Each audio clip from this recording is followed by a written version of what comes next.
I'd like to bring in Thomas Warrick, who is a senior fellow over at the Atlantic Council. He is also a former Deputy Assistant Secretary at the U.S. Department of Homeland Security. Thomas, it is a pleasure having you on the show. Let me begin with the Defense Secretary's latest comment saying we should be prepared for the long haul. Do you think that we are past the point that some of Russia's losses, including most recent losses, is not going to be enough to persuade President Putin to actually negotiate at least a temporary end to this war? Well, so it's very clear that the end of the war is many months away. Both sides are preparing for a conflict of attrition in which the battlefield losses of the Russian side are much greater than certainly Russia had expected when it started the war back in February.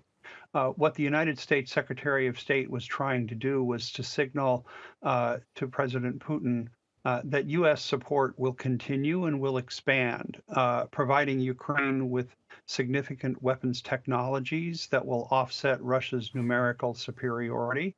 And I think it's clear that the war is going to drag on until 2023. But at this point, the Ukrainians have no incentive to try to make a peace that permanently gives up large parts of Ukrainian territory.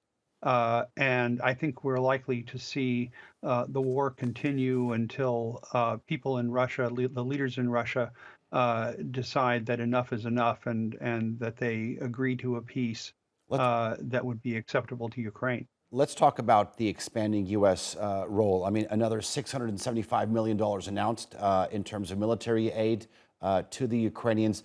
What is the ultimate goal here? I mean, is it to provide or get a stalemate, or to actually allow the Ukrainian forces to capture all of the land that has been invaded or captured by the Russians? So the United States started a shift in the kinds of ammunition it was delivering, weapon systems that allow Ukraine to regain some of the territory that was lost in earlier months of the war. And what I think we'll see is a continuation of that kind of assistance until Ukrainian forces are in a stronger position than they are even today. And that, I think, will set the ground for a diplomatic solution, but it will not happen for many months. Okay. You overlooked counterterrorism policy during your time at the department. I mean, this would also include cyber attacks and disinformation in a larger sense. How do you think this will play a role in the coming months?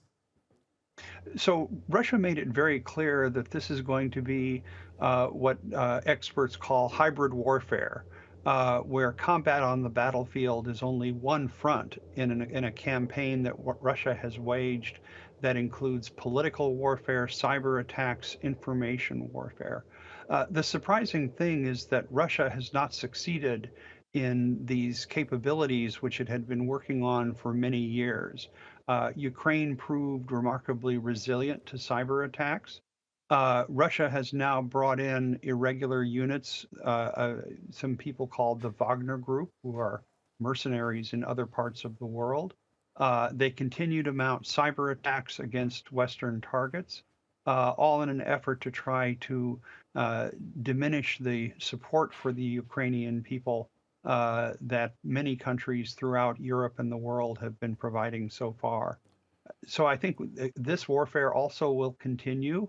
We're certainly going to see an interesting campaign this winter by Russia to try to use its energy resources to make life expensive and difficult for Europe. It really remains to be seen, but I think the odds are that that support for Ukraine is going to continue at fairly high levels. Okay. Thomas Warrick, thank you very much for joining us on the NewsHour. I do appreciate your time and your analysis. Thank you.